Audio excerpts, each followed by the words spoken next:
Right, we're going to talk about the Oasa Tradux. We sometimes get people worrying about cutting through liner to take either pipe work or your cable through liner. So basically all you have to do is unthread the connector, take that off, then you're left with a face on there. This is the part which goes inside the pond. All you do is actually draw a ring around the flange. That then gives you a small ring on the liner.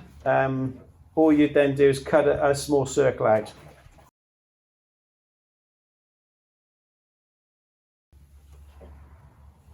Once you've cut the hole out, it's just a case of actually pushing the Tradux through, making sure it's nice and flat, and then reattaching the nut.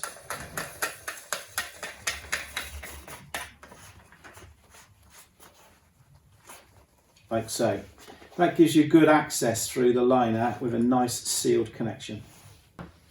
If you want to put spiral hosing through, you just literally connect the hose both sides, cut your hose tail down and attach your spiral hose. If you want to put some cable through, you just use the internal section here, you place into the centre, push your cable through,